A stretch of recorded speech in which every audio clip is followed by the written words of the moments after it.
My name is Freya Estreller, and I am the founder of Cool House Ice Cream. Who here has had Cool House? Awesome. This is especially meaningful to me today because Barnsdall is actually one of the first places that we launched our little tiny postal truck 7 years ago. And I'm also the founder of Ludlow's Cocktail Company, a startup in the alcohol space focused on all-natural premium RTD, or ready-to-drink products. So today I'm here to talk about reinvention and how to break through in the highly competitive CPG space, which means consumer packaged goods, right? The products that you buy at grocery stores and convenience stores. And I've been in the space now for about 7 years, obviously first with Cool House. We now have about 17 SKUs in about 4,000 stores in every state and international with our all-natural, artisanal, architecturally inspired, so random, ice cream, bars, pints, and sandwiches. And now with Ludlow's Cocktail Company with our prepackaged all-natural craft cocktail, Jello Shots. Yes, we brought Jello Shots to supermarkets. So with little startup capital, we were able to dominate, some niches. Here I think we're the only prepackaged all-natural good-for-you Jello Shots sold at Whole Foods. And with Cool House, I just found out we're the number 2 selling ice cream sandwich in natural grocers in the country. So you can see here, we kind of picked 2 niches to dominate. And so today we're going to talk about how do you do that? Because I'm sure a lot of us here have had an idea for a product that they want to sell at supermarkets like Whole Foods or Bevmo, and I'm here to talk about how to get there without losing your shirt. All right. So let's first talk about what is the CPG space, right? The CPG space is actually dominated by a bunch of huge conglomerates. As you can see here at the top, there's Pepsi, Frito-Lay's, which owns Gatorade and Doritos and Tropicana. Ab InBev, which owns Bud Light, Stella, and they just bought Golden Road Brewery. P&G, which owns everything you use to clean your house. Nestle, which I didn't know this owns Pellegrino and all of those water brands. Pernod Ricard, which owns Absolut, Avion, Beefeater, Malibu. But also you can see kind of the changing landscape of CPG these days. Companies like General Mills actually own Larabar, Food Should Taste Good, Annie's, and they just bought this year Epic Beef Jerky, which I'm sure you've seen and overpaid for at Erewhon. And also brands like Boulder Brands, which focuses on solely good for you, better for you products like Evol, Glutino, and Udi's.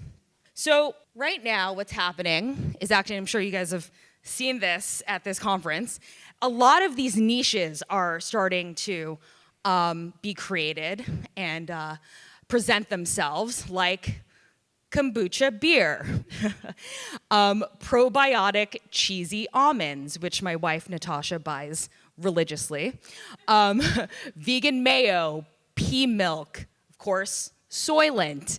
Apparently crickets are the new kale, or actually the new bitters, I heard earlier today. Functional ice cream, that's low calorie, and of course, ancient grains. So, sure, you guys are thinking, I can do that, right? I make the best vegan cacao nibbed raw cookie dough, and if I could just get it out there, I would sell millions of it, and a big CPG company is gonna come along and buy my company. So typically, that is the goal, right, of a CPG startup. You take investment from a strategic partner, you get your passion product out there, and you cash a big fat check at the end, right? And yes, the market seems a little saturated right now, but I'm gonna make the argument that actually now's a great time to get your crazy product and idea out there. Because you never know, you could have the next Crave Jerky on your hands, which sold for allegedly $200 to $300 million to Hershey last year on $35 million of revenue. You can do the math on that multiple. It's a little ridiculous. So I'm going to use Cool House and Ludlow's as case studies on how to, again, reinvent, break through in the CPG space without losing your shirt. So we're going to talk about getting to minimum viable product, how to dominate or create a niche, and also how to not take no for an answer in 10 minutes. So let's do this. All right, so lesson number 1, just go out there and do it and get to minimum viable product. I'm sure some of you have read the book, The Lean Startup. This is a central tenet of the book. It means basically spend the least amount of money possible to get to the best final version of the product and get it out there. So this could mean selling it at a farmer's market, and you'll quickly figure out how much people want to pay for it. Is it hitting your target demo? Who is your target demo? Is your demo big enough? Is your packaging conveying what you want it to, right? And then taking all that feedback, build, measure, learn, and either revising and improving your product or pivoting. And of course, at the bottom there, action, not perfection. It's just better to get started than kind of be stuck in analysis paralysis, right? So I'm going to use Cool House as just a quick example here.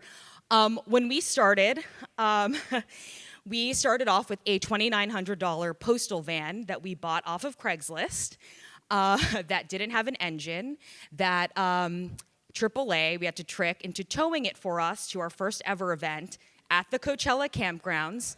And, we had zero experience in the food industry, and Natasha and I were the tender age of 26 and 25 living at our parents' houses. We were the typical millennial losers, maybe? I don't know. And in the beginning, we, wanted the cookies to be square and realized very quickly on that the machinery that we had could not mass produce or scale square cookies. So, so that's okay. We pivoted to round ones, traditionally round cookies. And so overall at this point, we've spent about $10,000. So not bad. If we, operated for 6 months and it didn't take off, what did we have to lose? 10K, we'd be okay, right? Secondly, 2011, we finally got into our first Whole Foods. We walked in to the Glendale Whole Foods with some ice cream sandwiches, spoke to the person stocking the shelf, and they were very nice and gracious enough to give us a 3-store test. And we launched with these cute little boxes, which we thought, oh my God, it looks like the truck. It's silver, except it showed up as kind of a matted, dull gray. The pink top, we're gonna hand label the boxes and hand package everything, because also inside of there is a sealed plastic ice cream, wrapped sandwich. So there was a lot of labor involved. And so Whole Foods comes back to us about 6 months later and says, you know what, you're doing fine. People are, they see the truck out, they're making the connection, they're buying it. But when you look at that in the freezer aisle with all the mist and the frost, no one knows what the hell is in that box. So we actually took some interns and told them, hey, go to the Whole Foods, survey a bunch of people about what makes them want to buy the products in the freezer aisle. And surprise, surprise, they're attracted to bright, shiny objects. So we went ahead and changed the packaging to this foil packaging. It fit with our machine, so it cost about 1/5 of that box. And literally sales increased by 500%, right? Imagine if we launched the boxes at Kroger, instead of a 3-store test, and we didn't figure that out, at Kroger's 2,500 stores, which we're at now. That would have been disastrous for the company. On the flip side, here's another example of getting to MVP. I was introduced to this really successful guy, Jamie Grosser, ex-motocross racer, one of the first Red Bull sponsored guys. Owned an energy drink company he sold at Walmart, owned a marketing company that he later sold to another company, started the first moonshine distillery in Tennessee. And I asked him, how did you raise all the money to do all that? And, how'd you get that done? And he said, well, I make a prototype, so he spends the least amount of money to get to MVP, works with his manufacturers, designers, has the best final prototype, and he goes and gets immediate feedback. He sets up meetings with buyers at Walmart, Costco, Kroger, and if he cannot generate $2 to $5 million in purchase orders in that year, he doesn't do it. That blew my mind, because how many of us are like, oh, if I just make the product now and put it out there and spend the $10, $30, $100,000 that I did on our first production run on the Jello Shots, and had no feedback whatsoever, and think that someone's gonna come and just buy it, whoa, that's a huge risk, right? So lesson number 2, strategically dominate a niche. And I'm gonna use, or create a niche for that fact. I'm gonna use the Jello Shots here as an example, because a lot of people ask me, how did the Jello Shot thing come about? That's genius, prepackaged Jello Shots. And, we started out very big picture up here. It was 2013, Beam had just bought Skinny Girl for like $100 million on like a 6 times multiple on revenue.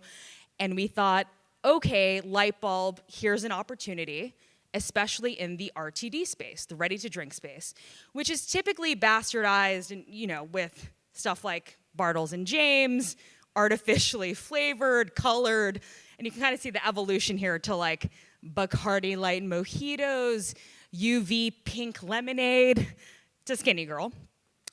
And we thought, if we were gonna start an alcohol brand, how were we gonna break through when we have zero experience in it, no capital? I wasn't about to go build a distillery. No connections really or knowledge of the alcohol industry and the 3-tier system. But we started talking about Jello Shots, and we're like, everyone knows what a Jello Shot is. They kind of had one in college. But no one's really prepackaged them, and if they are, they're not all natural, they're not craft cocktail based. They don't taste good. They kind of were making them like purple and green Jello Shots, right? And they were randomly targeting men, which I thought was weird, because I think most people who consume a Jello Shot, I think women like Jello Shots. And so it was a very strategic, actually, decision. It sounds silly saying that, for us to launch with Jello Shots first, because we knew, you know what? It doesn't exist in the market, and we're gonna create this niche. And then use the channels that we created and solidified with distribution and retailer relationships to flow other products through the channel, right? So also, I did also, yes, get to MVP by testing it out on friends and family, buyers, retailers, all that, while concurrently raising money, and then put it into production. So as you can see, we'll just keep going here through the evolution of it, which we were able to, help contribute to, and also ride the wave of, obviously, the craft artisanal movement in bottled cocktails. We've got craft house cocktails, a bottled Moscow Mule and Paloma. We've got bottled old fashions and Manhattans, licks, which make like a lychee martini, all natural vodka shot, to, I'm sure you've seen, Not Your Father's Root Beer, and spiked seltzer, which is basically alcoholic LaCroix, to cocktail caviar and buzzballs, which you can drink at the pool. They float in the water. So all of these companies are doing something kind of innovative and unique in the space, and I bet you one of these will get bought up by some big conglomerate. Lesson number 3, finally. So in sales, we like to say, no means not yet, except in dating and sex, of course. But in CPG, it's all about the hustle and sales, and you're gonna get told no a lot, all throughout the chain. Manufacturers, distributors, retailers, buyers, consumers, they're gonna say no to you, and sometimes they say no to you over and over again. And you can't take it personally, and these are all obviously opportunities to either pivot or stay the course, because really, as an entrepreneur, you have to be slightly delusional. But we've had a lot of people say no to us at Ludlow's and Cool House throughout the years. A burger chain, for example, 20 plus units all across the United States, said no to us 4 years in a row. We pitched them every year. And finally, we're the only dessert option on their menu, umami burger. For Ludlow's, Whole Foods said no to us at first, and then the buyer left, and I pitched the new buyer again. And he said, all right, I'll give you a chance, but you're gonna have to go to every single Whole Foods store and convince the buyer of each store. So not easy, right? More hurdles to jump across. And literally with Cool House, there's one big East Coast supermarket chain with I think like 300 stores that rejected us about 3 times, because at the supermarkets they also only do resets about once a year, so we'd apply every year until literally the buyer, God bless her, passed away. And then the next year we got in. So they say that an overnight success takes 5 years. 5 years. There's no such thing as an overnight success. So here, these are kind of funny memes I found online. You read something, you think it's linear, right? You have an idea, you network a little, and boom, success. But kind of what it really looks like is you do all that stuff in the beginning, you work like crazy, you fail a bunch, life happens, like I'm 5.5 months pregnant, running an alcohol company, and it seems like an overnight success to everyone not watching. And also, this is just funny, my life as an entrepreneur, hell yeah, oh fuck, oh fuck, oh fuck, oh fuck, oh fuck, oh fuck, hell yeah, oh fuck. So, lastly, I just want to share with you really quickly, the most formative job experience I ever had was actually as a door-to-door salesman my senior year going into college. I was tricked by an ad that said that I would be doing marketing for like the Dodgers and the Lakers, and really I was literally selling buy one, get one free coupons door to door, like literally a door to door salesman. And I stuck with it and actually wrote my honors thesis and won best honors thesis. But I learned a lot about sales that summer that I still implement today with our sales teams. Like how you needed to hit 100 doors to get through the 90 no's to get to the 10 yeses, and how sometimes you just need that one yes, because as soon as that retailer or that neighbor or that distributor finds out that you got that one person to say yes, they were more apt to want in, right? And so I learned sales in life is pretty much, in life and business is everything. Whether it's cold calling a potential account or presenting your best self on a date.